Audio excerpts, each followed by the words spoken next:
ধন্যবাদ আপনাদের। একটু তো প্রশ্ন থেকেই যায়, যাই হোক ওনারা বিচক্ষণতার সঙ্গে হয়তো ওটা লক্ষ্য করেছে।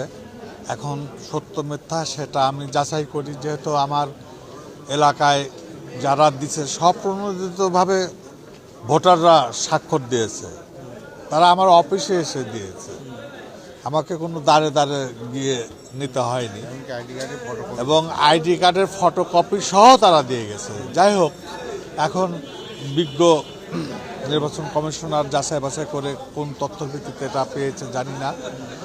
আর মামলার যে বিষয়টি বলছে, দেখুন মামলা তো অনেক, 20টি না, মামলা 39টি মামলা ছিল।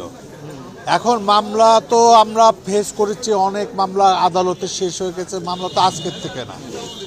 যেগুলা নথি শেষ হয়ে গেছে সেগুলা তো আর আমরা আসলে দালিলিকভাবে রাখি নাই, এটা পর্যায়ক্রমে শেষ হয়েছে। এবং রাষ্ট্রীয়ভাবে 5ই আগস্টের পরে, জুলাইয়ের পরে দেখা যাচ্ছে কি যে আমাদের যেভাবে মামলাগুলো হয়েছিল, এই সরকার অনেক মামলা এই তালিকার থেকে আমাদের উইথড্র করেছে, সেই তালিকাও আমরা দিয়েছি। মূলত বিষয়টা যেগুলো আমাদের রানিং মামলা ছিল তার থেকে যেগুলো খালাস পেয়েছি বা উইথড্র করছে সরকার, সেগুলো আমরা লিস্টটা দিয়েছি। আর চলমান যে মামলা আছে সেটার কপি আমরা দিয়েছি। তারপর আপনারা জানেন যে যেহেতু জজ কোর্ট বন্ধ ছিল, যেখানে কাগজগুলো আমরা সঠিকভাবে কালেকশন করতে পারি না, যেহেতু আজকে প্রথম খুললো জজ কোর্ট।